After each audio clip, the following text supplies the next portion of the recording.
This is The Raven by Edgar Allan Poe, narrated by Enihyah. Once upon a midnight dreary, while I pondered, weak and weary,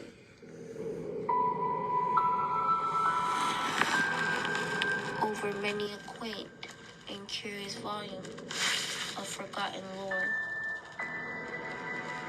while I nodded, nearly napping, suddenly there came a tapping, as of someone gently rapping at my chamber door. This some visitor, I muttered, tapping at my chamber door. Only this, and nothing more.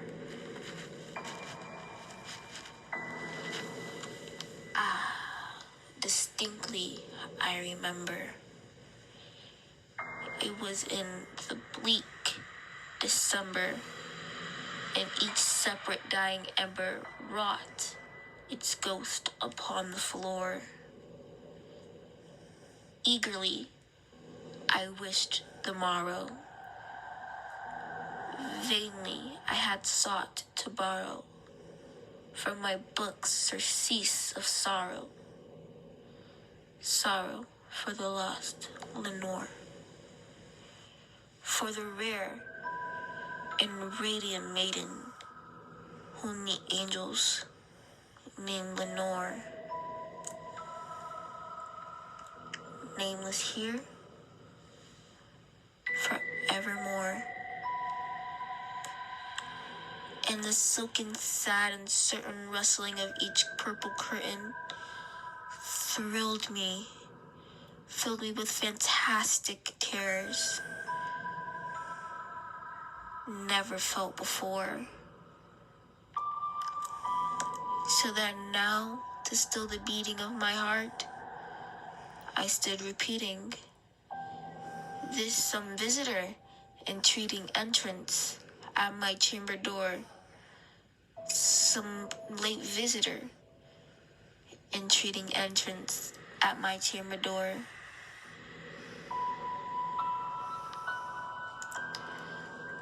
This it is, and nothing more.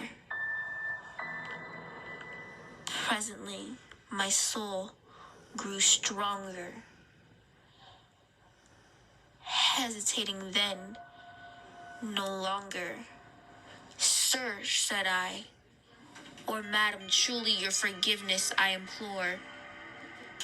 But the fact is, I was napping, and so gently you came rapping, and so faintly you came tapping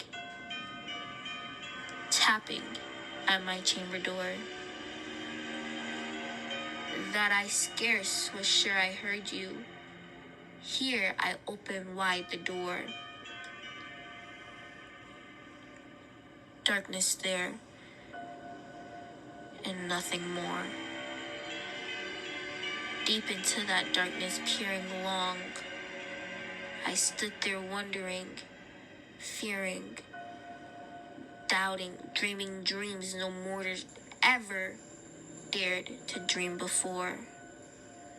But the silence was unbroken, and the stillness gave no token, and the only word there spoken was the whispered word, Lenore. This I whispered, and echo murmured back the word, Lenore, Lenore, Lenore. Merely this, and nothing more. Back into the chamber, turning all my soul within me burning. Soon again, I heard a tapping, somewhat louder than before. Surely, said I, surely that is something at my window lattice. Let me see then what the rat is, in this mystery explore. Let my heart be still a moment, in this mystery explored. This Thwin, and nothing more. Open here, I flung the shutter, when with many a flirt and flutter, in there stepped a stately raven of the saintly days of yore.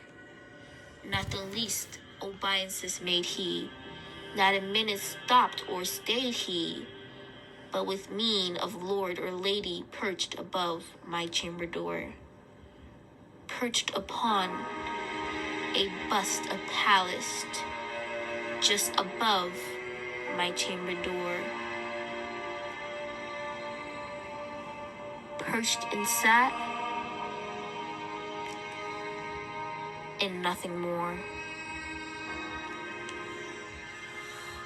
Then this ebony bird beguilingly my sad fancy into smiling. By the grave and stern decorum of the continent it wore. Though thy crest be shorn and shaven, thou, I said, art sure no craven, ghastly grim and ancient raven, wandering from my nightly shore. Tell me what thy lordly name is on the night's Plutonian shore. Quoth the Quaven,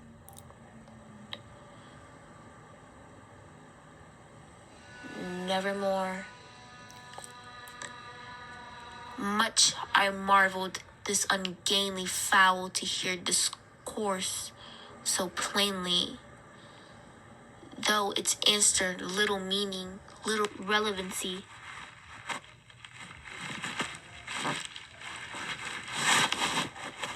Ever yet was blessed with seeing bird above his chamber door. Bird or beast upon the sculptured bust above his chamber door, with such a name as Nevermore. But the raven, sitting lonely on the placid bust, spoke only that one word, as if his soul in that one word he did outpour. Nothing farther than he uttered, not a feather then he fluttered, till I scarcely more than muttered, other friends have flown before. On the morrow he will leave me, as my hopes have flown before. Then the bird said, nevermore. Startled at the stillness broken by a reply so aptly spoken. Doubtless, said I, what it utters is its only stock and store. Caught from some unhappy master whom unmerciful disaster followed fast and followed faster, till his songs one burden bore. Till the dregs of his hope that melancholy burning bore of nevermore.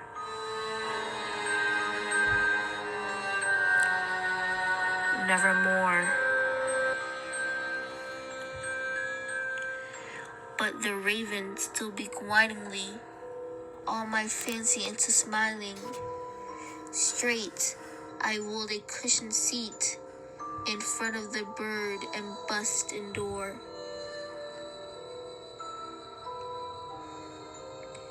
Then upon the velvet sinking, I betook myself to linking fancy unto fancy, thinking that this ominous bird of yore, what this grim, ungainly, ghastly, gaunt, and ominous bird of yore meant in croaking. Nevermore. This I sat engaged in guessing, but no syllable expressing to those foul, fiery eyes now burned into my bosom's core. This and more I sat divining, with my head at ease reclining on the cushion's velvet lining. The lamplight gloated o'er, but whose velvet violet lighting, with the lamplight gloating o'er, she shall press.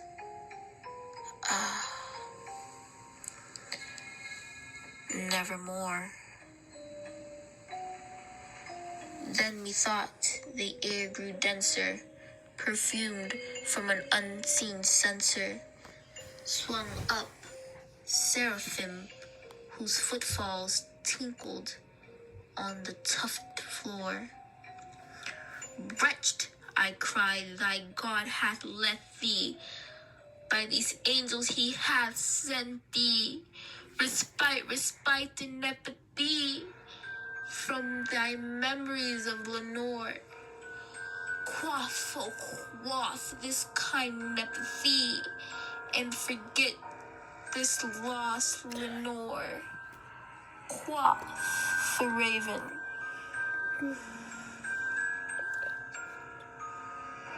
Nevermore. Prophet, said I, think of evil. Prophet still, if bird or devil, whether tempter sent or whether tempest tossed thee here ashore, desolate, yet all undaunted, on this desert land enchanted, on this home by horror haunted. Tell me truly, I implore, is there balm in Gilead? Tell me, I implore. Quoth the raven, nevermore. Prophet, said I, think of evil.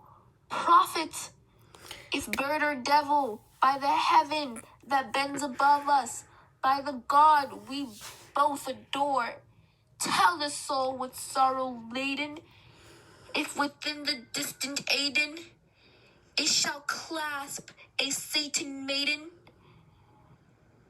whom the angels name Lenore, clasp a rare and radiant maiden, whom the angels name Lenore. Quoth the raven, nevermore.